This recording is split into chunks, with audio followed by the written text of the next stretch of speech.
Welcome back, everyone, to another one-on-one with Jerry Hall. Today's guest, well, this is his second appearance on the show, Mr. Peter Saddington. I discovered Peter when I first got into crypto in 2018 and found that YouTube was a place that I could find content regarding the things that I was interested in as I was trying to understand the crypto space. Peter brought an infectious energy to the content that he created for his YouTube channel. Now, Peter is not just about crypto. This man has been an entrepreneur for many, many years. But we go into this conversation, we're going to talk about a lot of the why, right? The why, the how, foundational elements so that our inputs that we take in create the outcomes that we desire. Stay tuned for that conversation because it's coming right now. So Peter, thank you so much for taking the time to join me today. How are you, man? Very good, Jerry. It's good to be back on the show with you. I love encouraging people and hopefully giving a little bit of tips and tricks on how to improve and level up your life. You and I got a little bit of an opportunity before we press the record button to kind of catch up a little bit. And seems like everything is going great on your side and my side as well. Obviously, we can add a little bit of color commentary into that as we get into the interview. But again, great to be with you, Jerry. Thanks so much. Right on, Peter. Well, one of the things that has been like this kind of exciting for me is to watch the maturation of Peter unfold, whether it be through your social media presence, the videos you create, the content that you put out, talking about the things that you're doing kind of in the brick and mortar real world, right? This evolution of an entrepreneur, right? And so what I'd like to do is pose you this question, and this can shape however this conversation goes from this point forward is how it'll go. But it's this, simply stated. How is what you consume creating the outcomes you experience? That's a great question. I think that's a great kind of foundational question that'll allow us to extrapolate upon it into somewhat probably more of the pragmatic opportunities for tips and what you should do. But I think it's really important to remember a very, very salient idea. And this idea is that your eyes, right, your eyes and your ears really are the windows to your soul. And I think that that opening, right, your eyes and your ears is a two-way bi-directional path. And obviously you see and consume content, you hear and consume content, but likewise, that content influences who you are. And so I believe it's absolutely essential to be very mindful for what you're allowing to be put into your body. If we take a biological example, as we move into the kind of the ephemeral cognitive world, right? I love race cars. You guys can see it. My son races. I used to race. And the basic idea is very much the same. You take care of your race car, you take care of your car, it'll take care of you. You clean it, you make sure that you maintain it, you replace parts when necessary, and most importantly, you feed it the best gas and consumables and oils. And so I would never want to drive a race car that has bad gas or old oil. Likewise, it would be ridiculous for me as a human to fill my body with garbage, right? To fill it with fast food, to fill it with bad things that I know, maybe not right now because it tastes really good, but in the long term, that those decisions today make profound, good or bad results in the future. So if I continually day after day consume and eat bad food and put bad stuff into my body, I'm going to pay for it, whether it's today or tomorrow.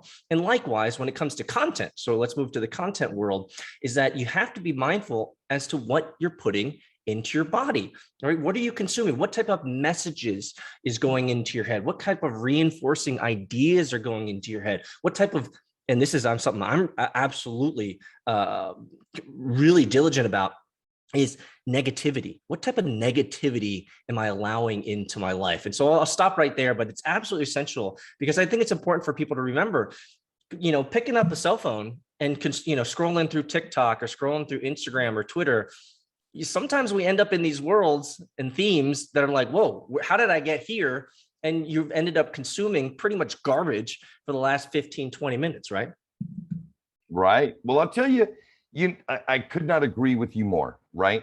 And I look back at my own experience and like, so if I were, let's say, trying to pass on some of these things to my son or a younger person, or even a more open-minded, mature person, it would be, first start off with, what do you want?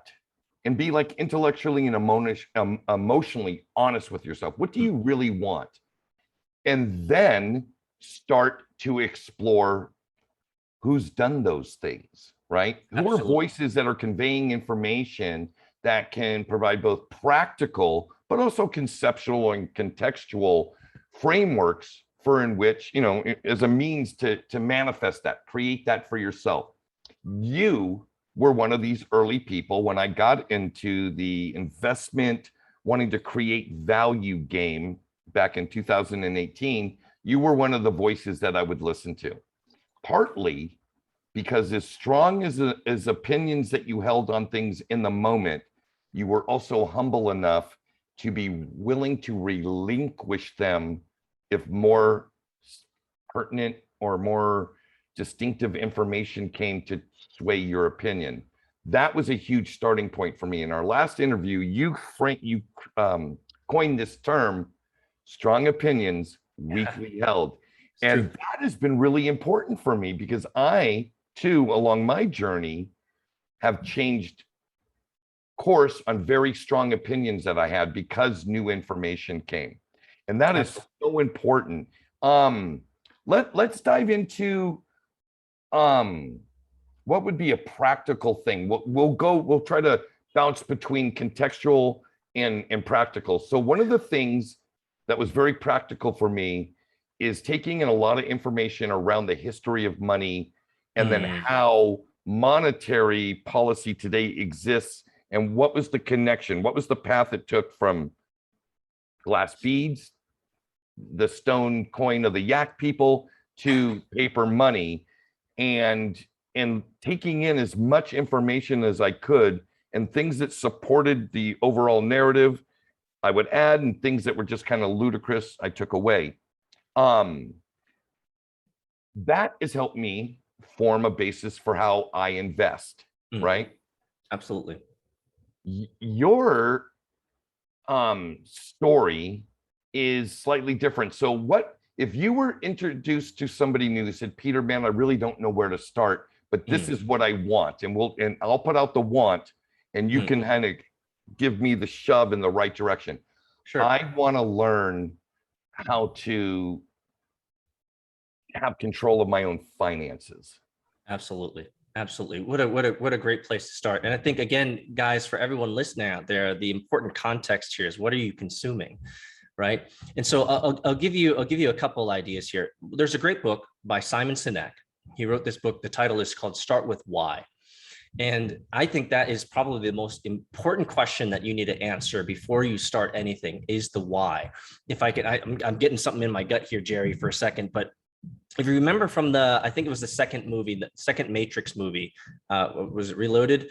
When Neo and Trinity and Morpheus are meeting the Merovingian in that big dining hall. And the Merovingian looks at Neo and he says, you come with me, you come to me empty-handed. You have no reasons and no rationale. You have no why. And I think it's so important. I think it was a deep conversation. It was a philosophical conversation, but at the same time, it was absolutely essential. Neo and Trinity and Morpheus came to the Merovingian with no why. And what that meant is they have no history as to what transpired previously, the history of all the different events and different decisions that made up the reason that they're here today. And so therefore, the Merovingian looked at Neo and said, you have no power here. You have no power because you don't even know why you're here. And I think that's so important for all the listeners out there, is start with why. Why are you doing what you're doing? And so we can talk about the what, right, which is the praxis, the practical application of what you're going to do to reach your goals. But if you don't have the why behind it, then the what doesn't really matter, because the why is going to be the guiding light. So let's jump back just a second here. You asked the question of, I want to have a better, better be able to manage my finances or be more financially astute. Well, why? What's going on in your life? Right? What are the reasons and rationale as to why that matters to you? Do you have goals set for that? Are there kids that you need to get to college? Is there a dream home you want to build? Is there a particular vanity purchase that you'd like to have? Help me understand at the gut level reasoning why this is important to you, and then we can talk about the steps and the practical application of how to get there. And we've already discussed it in the preamble here, is that if you have your why, then you can start consuming the what and the how. And so in your example with your journey, you went back to learn about the history of money and what happened, what transpired, and all those whys that have led you to where you are today, to realizing that there are better opportunities for financial responsibility. There's better ways of making money in the economy today. It's not just the traditional markets. There are better mechanisms for communicating your passion, your vision, your purpose. There are better ways of networking today around these ideas that were never there before. And so we can start looking at the how, but at the beginning, I think it's absolutely essential that you establish the why. Right. Excellent. I have a small Patreon group. It's called the Beyond Moon Investment Club, and we're about 30 members strong. And the first step when I meet with every single member is what are your goals? What do you really want? Which is exactly what you're talking about, the why. So I'll be that. I'm going to do the role play again. I'm the guy coming to you, and I say I'd like to be, I'd like to become better with my finances, manage my, and you ask me why. I'd say, because the things that I really want in my life just continue to get farther and farther away from me. It's like the house I wanted last year that was out of my reach at $150,000 is now $190,000. Right. And I want to overcome that because my income isn't increasing. Absolutely. And so that your why will be the guiding light for all the how that you employ to get to that particular goal. Now, when it comes to any type of goal, I'll give you the short answer. It's not a satiating answer, but it's the right answer, is that you must start now. And people balk at that. They're like, well, I haven't created a logo. I haven't created a name for it. I don't know what the architecture of what this product or service or podcast or whatever I'm going to be doing. No, you don't. You don't need any of that. Do you have a Twitter account? No. Start one. There you go. Build one. Do you have a network that you can reach out to? Have you listed those individuals out that you can reach out to that might support you? No. Well, list them out. You don't want to have those things floating around in your brain. You got to put them down. And this is a apropos word here. You have to manifest those things into reality, because a lot of that stuff is in your brain. And so whenever people say, hey, how do I begin? My short answer is you begin right now. The goal for any type of goal that you have, what I always call the daily discipline, is just laying a brick. I feel like we talked about this last time, but I'll repeat it again, is that I don't care what brick you lay today, right? This is stuff that I tell my teams, my startup company, and my employees. I don't care what brick you lay, just lay a daggone brick, because we're building a wall here, and the wall will be built. We know what the vision, the purpose, the why. We're building this wall. And as long as we lay a brick every daggone day, as long as we do some work, deliver some value every bloody day, we will build that wall. And so people sometimes look at that and say, well, man, it's going to take a long time. You're daggone right it is. I mean, I've had 2 companies that I have built and have been acquired, and the first one took 9 years. So my perspective on success is a decade long. It's like, are you willing to invest your time, work hard for a decade to make this thing succeed? And I'll give you another example. Right, I run a $10 million venture capital fund, and I have young bloods come to me all the time. They're like, we hear you're giving out money for startups. Like, great, okay, great. And the problem with most of them, I'd say 99% of them, is I can see right through their work ethic. I can see right through it. I'm like, you're not willing to grind day in and day out, lay that brick every day for 10 years. And they'll look at me, you don't know me, Peter, right? You're just, you think you're highfalutin, you got all this money, you got power over me, you're not going to give me 250 grand to start my business. And I'm like, you're damn right. I have all that power, but I can see through you. I've been through this game 2 decades as being a perennial entrepreneur, right? I know what it takes. I know what it looks like, and I know what the hunger looks like. And so, you have to start today. No excuses, because success is additive over time. If you lay a brick every day for 365 days, you're going to have 365 bricks, period. End of story. And as you grow and as you persevere, those bricks will become exponential in lots of ways. I mean, there's a study done by Harvard, I think it was Harvard, that showed that within any type of startup, any type of new business, in the first year, you have a 50% chance of making money. If you think about it, it's not that bad. 3 to 5 years, you have like a 65% chance to make money. All right, 7 years, you have like an 80% chance. And at 10 years, you have like a 99% chance of making money. And so I think that's a powerful idea to remember, is that from statistics, they tell us that if you persevere on anything, pick something out of the ether, it could be, making balloon animals. I promise you that if you make balloon animals with excellence for 5+ years, you're going to figure out a market. You're going to figure out how to communicate that. You're going to figure out how to network. You're going to figure out how to make even more crazy balloon animals than you ever imagined, because of the discipline and time, education, and experience that you've garnered, and the people who love the work that you've done. And you will figure out how to make money through it. And so success, I know it sounds trite for me to say it this way, but for success is easy in terms of the framework. You just deliver work every day. You don't stop. It's the praxis, right? Am I willing to wake up? Am I willing to get out of bed? Am I willing to lay that brick every day? That really is the resistance that you have to fight. Well, then it would be equally as true to look at the results that you're producing on a daily basis and come to a conclusion. Are you following that process or not?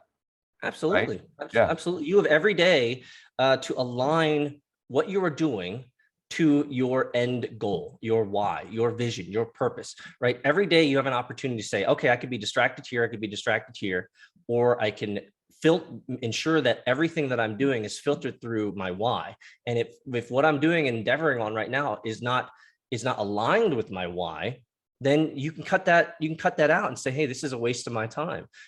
We live in this world where we live in the attention world, right? That's social media. Social media is all competing for your attention. And in reality, attention is the number one thing that you have absolute control over. And that attention is your most important. It's your most important action before you do anything. Where are you putting your attention to? You're going to be put it towards Instagram scrolling, Twitter scrolling, or you're going to put your attention to building your business, educating yourself, consuming the right content that is contextually aligned to what you want to do and what you want to be, right? If you want to, you use an example of, I have this house that I want to buy. Well, there are plenty of people out there who've discussed ways to get that house using leveraging debt, leveraging different financial mechanisms, maybe financial hacks. There are, which will bleed into financial responsibility tips, accountability, tracking finances, saving more, spending less. I mean, and so if you're constantly focused on that goal, you will invariably begin to consume things that are contextually sensitive and relative to what you're doing, which will help level you up and give you motivation to continue to lay that brick every day. Well said. Well said. Good job. So one of the kind of like profound experiences that I've had in this space and finding people to listen to, right? Sifting through the noise, I call it, is the folks that are constantly like evolving and sharing that experience. So one of the, like when I first started following you, it was very crypto centric, right? It was very crypto centric. It was, you always talked to, you had like a part of your podcasts and shows that you would talk about news of the day in the crypto sphere. looking at this project or that project. Sometimes it would be global governmental policy stuff, and sometimes it would be just base layer economic mechanical stuff. Right. I'm curious because a lot of your content now is focused on the entrepreneurial journey, the building of a business. How much is Peter's time still directed at the progression or innovation that is the crypto space and the thing that, well, endeared you to me when I found you back in 2018? It's actually funny. Right before this call, I did a Discord community call for our community members who are part of my startup right now.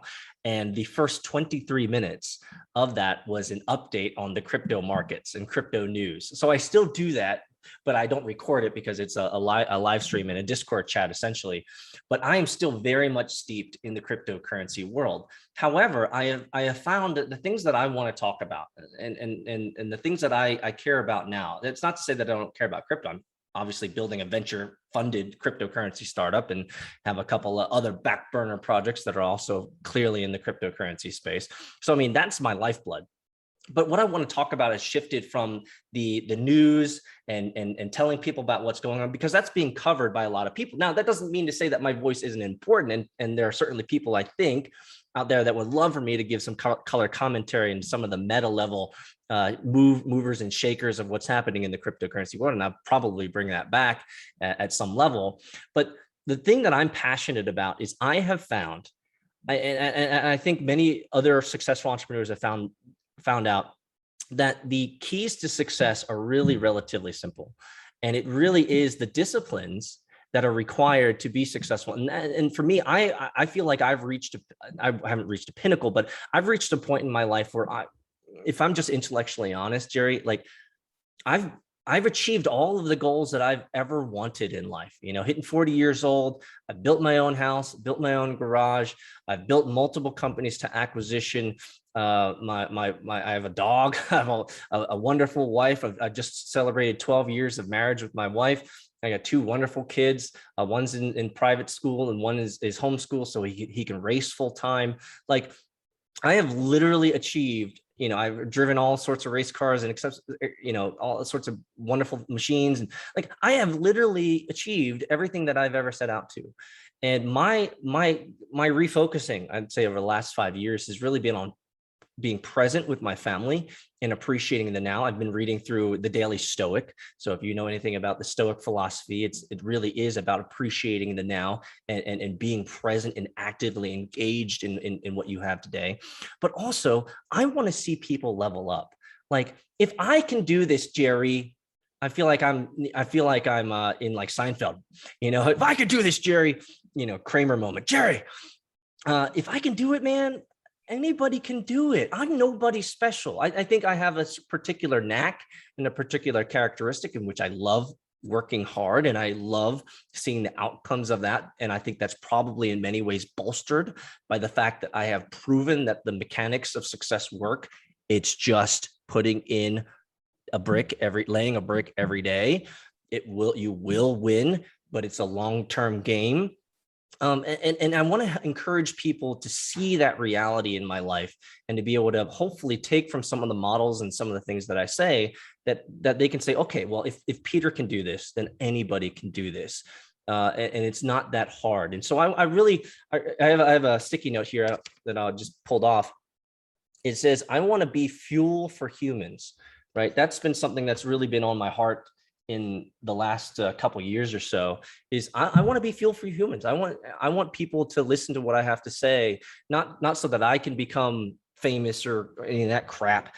I want you to listen to what I say because I've done it, and it ain't that hard. And there are simple mechanisms that you can follow to be able to achieve your dreams, to manifest into reality those dreams that you have in your brain. And so it's all true. And so that's what I just want to be. I want to be an encouragement to other people as they listen to it. Well, you are, at least this guy in Costa Rica. You know, one of the things, by the way, your son is adorable. And the little snippets that you share of your life with him on the track with the world, two things stand out to me very clearly. And one is the joy and pride that you personally take in from being a father. Fatherhood suits you, young man. Oh, thank you. And I always thought that because you kind of are a natural teacher. You're a natural teacher. And so one of the things I was hoping we could discuss for a little bit, because I just find it, I think it's one of the most endearing qualities of who you are as a man. Do you and yours, I'm sure you do, walk me through a conversation with your son where your son is looking to you to answer a question, whatever that question would be, whether it's, Dad, how do I become the most incredible, whatever, this is my hope, Dad, I want to do this when I grow up. And walk me through something like that, because I love that interchange. Thanks for, this is not something that people ask me to discuss a lot, but this is something that is so close to my heart and soul, Jerry. So thanks so much for bringing it up. And I'm actually really excited to be able to share a little bit about that inlet to my life. Last night, so there's two things that I do consistently with my kids. Last night and every night, I lay down with my daughter in her bed, and we were talking for an hour and a half last night before sleep. That is my way, given school, given all the stuff that I'm doing throughout the day. I know that I have half hour to an hour and a half every night to lay down with my daughter and just talk about the world. And every conversation with my daughter, she knows she can ask Appa anything. Now, I don't know the answers to everything, but I know the framework and the models of the world. And those moments of laying down with my daughter at night, for a half hour to an hour and a half, are the conversations that truly give me life. They are life-giving conversations and she will thank me sometimes after those conversations, just say, thank you, Appa, for teaching me this. And those are the moments that mean the most to me. And I've always found, and not actually, I wouldn't say that, I have learned that the primary function of a parent is simply to instill and install the right software to our kids so that they understand as they grow up what a home should be. Now, I'm not talking about the outside world. I'm just talking about the home. The home should be a place of peace. It should be a place of rest. It should be a place where you can find solitude and grace. It can be a place where you can learn safely, where you can ask any question. It'll never be stupid. It'll be a place of love, forgiveness, and patience. It'll be a household where the overall positive energy, we're all vibrating at a higher level. And that's my job as a parent, to ensure that my kids have the right software so that when they grow up, they know what a loving family should look like. Let's go to my son. One of the things I love doing with my son is I take walks with him. And so after work, we'll go out here and we'll walk around the neighborhood and we'll just talk about life. That's just something that emerged from who he is. He's always playing outside and while I'm working. And I think it was, years ago, I just got up after a day's worth of work and it's like, let's take a walk, brother. Let's just talk. And in the beginning, we just walked, didn't say a whole lot. But then eventually he came around and started realizing this is a time for me to ask Appa questions. And so absolutely my role with my son and I think one of the greatest joys that I have ever received in this life is working with my son, especially on racing. So we pulled him out of school. He races full time. He's with the national team up in North Carolina. Actually, they're based out of Ohio. Great coaches. And before we moved him into that level, so I had about 2 seasons with him, 2 years with him, where I was the constructor. I built the carts. I got to make sure that it was, fit in form and it was ready to go. And some of the most joy-filled, life-giving conversations I've ever had, Jerry. It's fascinating because with my daughter, it's different, but with my son is when he comes off the track and says, Appa, like I'm overgripped here, or the camber's off here, or I'm feeling, let's check the tire pressure here, and I'll go fix it. And he'll go back out and he'll run, and then he'll come back after the session and say, it worked. Like being able to, for the fathers out there that have a son that you might have some model that's similar to this in your life, like this is some of the most life-giving moments of my entire existence, in which I can build a race cart that's going over 60 miles per hour first off, it better be freaking good, because if he crashes and there's an issue with the cart, that's on the constructor, that's on me. So I'm not making it safe. So first off, there's a lot of pride for me in being able to build it with my hands, and my son being able to drive that machine to his best out there on the track. And then when he comes back and he talks to me about how we can improve it, that interchange, Jerry, are the moments I live for. It's because he knows the feeling of the cart. He knows exactly what needs to be done for his driving style, and he can come and effectively communicate those changes to me. I can do it, Jerry. I can make those changes for him. It is possible for me to change his experience, to affect his life in a way that is valuable to him. And when I do it right, and he comes back and says, Appa, it's perfect. It's dialed in. We're ready for the next race. It's like those moments are, it is uncalculable. It's almost unqualifiable as to how my heart feels when I am directly impacting his life and his experience, and obviously his fun. And so for me, a huge focus this year and just the last couple of years really have been, how can I install the right software in my kids? How can I be an ever-present entity of absolute infinite knowledge, at least according to them? And how can I constantly be an inspiration and a life-giving force to them? And that, like, I don't want to sound like I'm bragging here, but it is pretty, you've lived long enough, Jerry, you know this. When you see well-adjusted kids and then you meet the parents and you're like, I understand.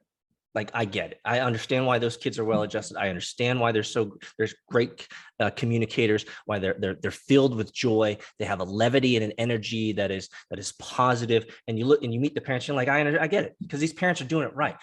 I think we're doing a damn good job with our family, and I love it. I love it, Jerry. So there's a little bit of pride in there, a little bit of ego in there, but my kids and my family are my why. I think if we were to bring it back to kind of the topic earlier, is my family is the why. I've achieved everything in life. I've achieved everything that I've wanted in life. So for me, it truly is, the why is my daughter, my wife, my son, right? If I can give them the options that allow them to live free and to experience this world as I have, I mean, I feel like I would have been able to successfully die and say that I have done my job. I've run the race, and I think that's worth, being proud of. It is, Peter. I was a single father, and I raised my son from the time he was 1 to till he left the home at 18, solo, and it's been wonderful. He's been out of the home for 5 years, right? He's been doing his own thing, making his own way in the world, right? And I think that's really important. But I've always missed that distance between us. Even though there's technology that closes that gap, it's different when you're sitting or walking down the street together, right? Being on FaceTime or just talking on the phone doesn't have that same kind of connectivity. Well, this November, at the end of November, he's already putting in his resignation. He's going to move to Costa Rica, live with me, and go through the process of not only the build for the property that we built, but he's going to join the family business. And the family business is just about creating abundance, whether it be in spirit, whether it be in finance, whether it be in the evolution or growth of the family, extended family, and that's not biological, that's completely on a emotional, spiritual kind of thing. Understood. And I am like really pumped and excited to have my son come back into my physical sphere and me in his. And it's good stuff, man. I mean, I love it. Together. Yeah. That makes my heart glad. I find it absolutely sad when men joke about, disparagingly, when men joke about their families. And usually the jokes are, I'm glad to be away from my wife, or the screaming kids, they're just too annoying. It's like, bro, like I just find it to be somewhat irrational that if you are a parent and you have kids, that you would want to spend time away from them, or even, your significant other, your wife or your spouse or whoever. I find that to be that when I hear jokes from other men, I'm sure you've heard plenty where they, they joke disparagingly about their family or their kids or their spouse. It's so telling. It's so telling. And it's not telling on the parents. It's not telling on the kids. It tells me a lot about that man, that man has not taken on the personal responsibility and accountability to installing the right software and being the right model for his wife, his spouse, his kids, and his family. And that tells me a lot about the integrity and the character of who that individual is. Because I would never talk disparagingly about my wife, about my kids. Now, there are a couple of jokes that I think are fair game, because, life is funny and life is humorous. And, whenever you bring people together, stupid things happen and funny things happen for sure. But I think there's a deeper seated issue whenever I hear a man disparage his wife or his kids in ways it's like, whoa, man, bro, seriously, like, you're missing out on the greatest joy of life. You're missing out on the most fulfilling and rewarding aspects of life. It's not about your work. It's not about, the product you make or the service you made, or even the colleagues that you have. It's if you have a family, for all you single guys out there, that might be different. But if you have a family, like, that is your number one, because that's where your most joy is going to come from. And that's my opinion, of course. But I truly believe the most joy that you can experience in life is with family first. And friends are distant, and colleagues are distant second, because these creatures, especially if you have kids, came out from you. They are vibrating at the same level as you. You have an opportunity to tap into that power and that energy and that psychology because of the familiarity and because of the blood and all the biology behind it. But what you just stated there, Jerry, makes my heart really happy, because it is going to be an awesome opportunity for you to reconnect and do life together. Like, I don't want to do, Jerry, I like you, but I want to do life with my family over you. Okay.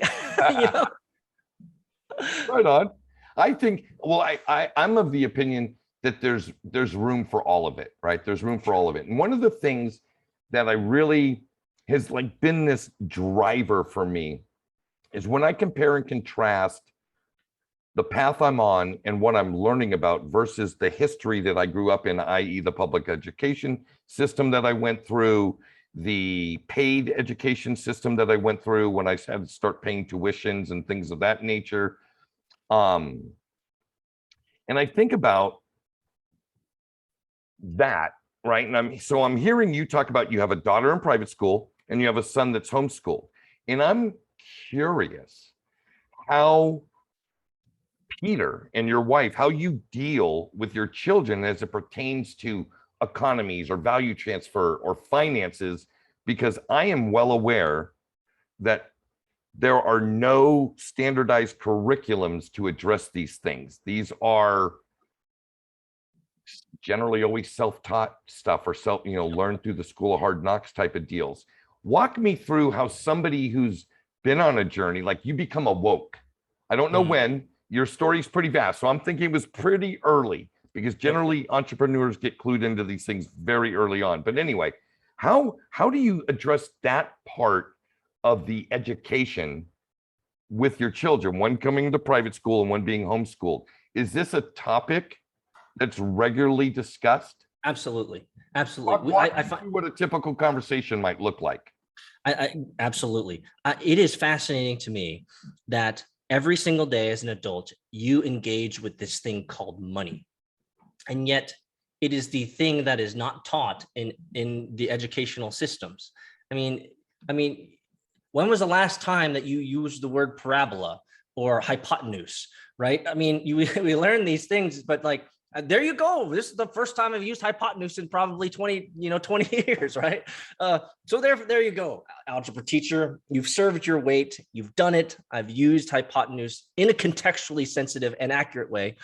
But finances are one of those things that we don't talk about. So how do we deal with it at our family? Very simple. We make it absolutely clear the aspects of money and how money affects us as parents, as adults. For example, we've been talking a lot this year about inflation and my complaints turning into a lesson of sorts of saying, I asked them, and the best thing that you can do to kind of tap into your kids' minds is ask them questions. And so I'm really good at that. And I think that's frankly one of the best ways to engage the mind is I'll look at my kids and say, hey, we just bought that ice cream cone. Tell me, the ingredients to that ice cream cone, are they the same today as they were 6 months ago? And my kids will think about it and say, yeah, probably the same ingredients. I say, then why is it $3 more? What's changed? And they'll think about it because we've discussed this, and they'll give us the right answer. They'll say, well, your dollar's worth less. You're getting less for what you used to be able to pay. And so these are real life pragmatic examples that I bring to my kids, but I'll give you two even better pragmatic ones. Number one, Tuttle Twins. It's a book series called the Tuttle Twins. Every single parent in the world should buy that series, Tuttle Twins, for their kids. Those books teach you about finances with characters, the Tuttle girl and a boy Tuttle twin. They also talk some even the more meta stuff like the IRS and banking and about sovereignty and the police state and what the purpose of bureaucrats and politicians are, not from a TV traditional propaganda standpoint. It is very much, here's what the laws are. Here's why this is how you engage with a police. There's no politics in it. It's just straight up. Here's what, our founding fathers established. Here's what the, Constitution says.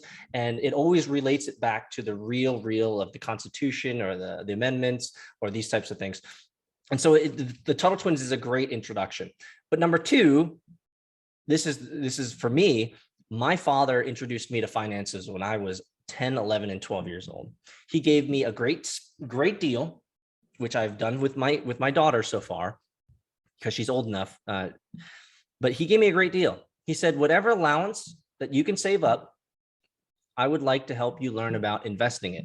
And I will match any amount that you put in. So in when I was 12 years old, I put in $1,500. I saved it all up. I put in $1,500 of my own money, and my dad matched it $1,500. So I had $3,000 that I put into Johnson & Johnson. This was in the early 90s. Johnson & Johnson, Sun Microsystems, PepsiCo, and Microsoft, Sun Microsystems, PepsiCo, Kellogg, and I think another one. And the act of doing that and getting access to the financial markets early, I mean, I could go on and on and on, but the long story short is I just learned about financing and investing. So what have I done with my kids? I have had my kids learn about investing early. I have a stock matching option. My daughter's into cryptocurrency. So we started off with the cryptocurrency account where I matched her cryptocurrency. She spent tons of time on coinmarketcap.com. And I told her, you need to research the top 100. And there's going to be a lot of fancy language you don't understand. But after your research, out of the top 100, I want you to pick 10 of them that you think are cool and you think that are good ideas. And she spent the time going through the top 100, and she picked out coins like Polkadot, mostly because it was flashy. She picked Ethereum because she's heard me talk about it. She's picked Bitcoin because she's heard me talk about it. She's picked Dogecoin, and so she picked a lot of coins that were somewhat familiar to her, but there are also a couple that I have never invested in.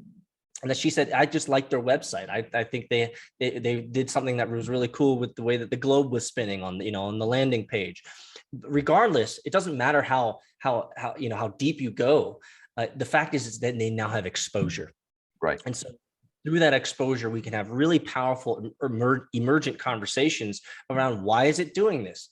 I remember one of the most fun conversations I had, Jerry, a couple of years ago with my daughter is this idea that totally struck her as novel. She couldn't understand it, but it was just a great moment.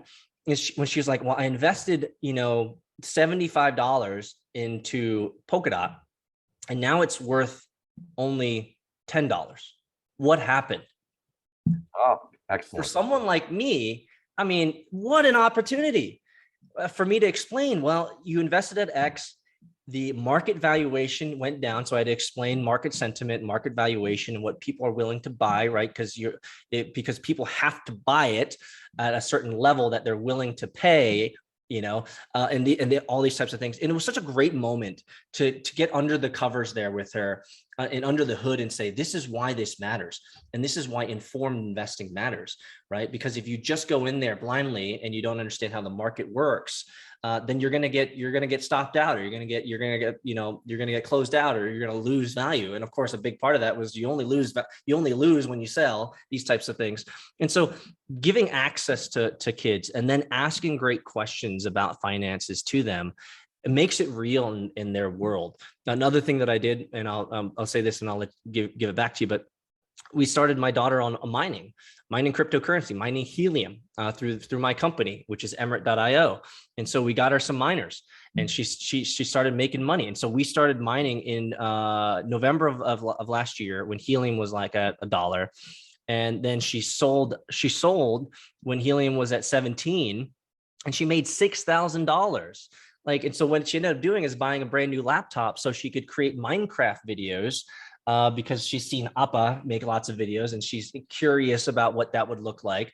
And so she spent her gains from HNT mining on a brand new Apple laptop, and being able to see and experience that, from soup to nuts, right? I've invested some money, I've done some stuff, I've waited patiently to the right time, I sold off, and being able to see that tangible results, I think it's going to be so powerful for her as she moves into her 20s and older, because she will know the basics of how it works and why some of these mental disciplines are important, of hodling, of not being emotional when trading. So we talk about all this great stuff. So it's exposure as parents. And our job is to give them those opportunities to see the world around them, especially in finances, and help guide them in the best practices around it. That is so cool. I'll share with you a story from my parenting journey. So I think Dylan was about 9. This is right in that realm. I don't remember exactly, but we had an old first series Xbox, right? And the Halo 3 was coming out, and he really loved these Halo games, and he wanted the new Xbox One, right? This is a tech upgrade. And he came to me in beautiful fashion, Dad, what can I do to have you get this for me? And I'm like, okay, great. I'll tell you what you can do. How much money do you got saved up? I've got $13. Okay, great. It was something like that. I said, are you know that if you want something, you're going to need to apply time and energy. You're going to need to work for it. He goes, okay. I go, let's look at some ideas. Let's go through a process of how can you generate some value with your time and your energy? Because that, at your age, I'm paying all the bills. You get to choose what you apply your time and energy to, right? Mm-hmm. So what can you apply your time and energy to that will create value? And we went through a whole litany of discovery, right? Make a long story short, what we fell upon was this concept of taking what we as a home and all the neighbors around us seem to be doing, and that is consuming things and creating waste. So what we did is bought garbage cans and liners and got all our neighbors to collect their recyclables. And Dylan and I would go around every week, take out the bag, put in a new bag. And Dylan would then on Sundays, we would go to the recycle center and cash those in. Now, perfect. That worked brilliantly until we got the $350 for the Xbox One. Once we got the Xbox One, he was like, I'm out of here. That's kind of what happened. But to circle back, Dylan's now 24. And a year and a half ago, Dylan came, hey, Dad on the phone. Hey, Dad, there's, some stuff I'd like to get. I really need this. And I go, okay, great. What are the things that you can do to generate value in your area? He goes, call you and ask you for some money. And I said, yeah, and I applaud you. That's the easiest, least path of the least resistance. I get it. That's good game theory, right? Yeah. But it's not going to happen. So what's your next course of action? And he walked me through some things he thought he could do with his extra time to create some extra value. Perfect. Did it. It happened. He got what he needed. That process, to me, that warmed my heart. That he was able to, without a lot of jabbing and poking and prodding and pushing, to come to that conclusion and begin that process. And I think it's when you sift through all the noise, it's really that simple. And like you said, really put a brick down every day. And you set the precedent early in his life of showing how the model works. If you want something, I mean, this is a 9-year-old wanting an Xbox game, right? And you're showing him the equation. You want something, which is essentially a goal. Now you have to think about what you must do, time, energy. I love the way that you said that. I've said that to my kids numerous times, that the only way to get what you want is time plus energy, right? And the energy is what we spend a lot of time talking about, because time is obvious. You got to spend time doing it. But what's the energy? It's your energy, brother. It's your energy, sister. Like, ain't nobody else gonna do this for you. I don't want that dollhouse, sweetie. You want it. And so if you want it, it's your time and your energy to get it. And when they've seen the full life cycle of it, which is, I have a goal, if I put time plus energy towards it, and I continue to think about what the options are for me to make money to get there. And when I achieve it, then you've just closed the loop. This is a fully contained experience that I can revert to and say, I know what the equation is to get what I want. I've done it, right? And my daughter did it well did the same thing when she bought her laptop. She's like, the full cycle is there, baby. Like, you now know how the world works. And now you also understand why your dad works so bloody hard, because there are things that I want to achieve, even though I've achieved everything. There are things that I want to help my family achieve, right? That's why I work so hard, because ain't nobody else going to do it for me, right? No one else is going to look at my dreams and say, yeah, I'll help you with your dream. No, people are way too self-interested for that. And so setting that model, setting that precedence is what you did. And that's why you could have these more fruitful and powerful conversations with your son, who's now older, to help him remember those models, remember those experiences, and be able to achieve what he wants to achieve. It's as you just said, and as I was talking about earlier, right? The equation to success isn't hard. It's really the daily discipline to overcome daily resistance and focus on that idea, right? Marcus Aurelius had a great quote about this. I'll get it wrong, but he essentially said, what you think about all day is what you become. Yeah. And I think that's absolutely true, because whatever you think about and focus on is what gets improved. That's another way to look at it, is whatever you focus on gets improved, period, full stop. Whatever you focus on gets improved. And so the question is where are you putting your time and attention? Let's bring it all the way back. What are you consuming? Right. And so, for example, this is not everyone's lifestyle, but we don't have cable. We don't ever watch TV. It's a waste of time, period. All of it's propaganda, all of it's scripted nonsense, right? Yes, there's an event happening out there, and maybe it's important to know about it. But baby, your life is not determined on what's happening over there in Taiwan in the border of Mexico. Your life is here, and you have things that you want to achieve, and things that you want to do. And so we try to limit any of those distractions from our kids and from our family, because we want to be a productive, loving family without a Orwellian voice telling us to fear all the time and to constantly distract us from what's most important in the here and now. Well said. And what a great last statement to put a bow on this interview in this time that we've got to share with each other, Peter. Has anything opened up in your world other than, I know where I'll put your Twitter handle, Insta, and YouTube. Is there anything that you'd like to add to that as far as how people can? I mean, Twitter's probably the best. You can find me at Agile Peter, AGILE Peter. So Agile Peter. You can find my YouTube. Not a problem. But Twitter's right now the main place that I post stuff, whether it's work related or family related. It's my catch-all for the world. So Twitter's the best place to reach. Well, Peter, thank you so very much. And for all of you that have tuned in to check this out, thank you. Much appreciated. And until next time. Thanks, Jerry.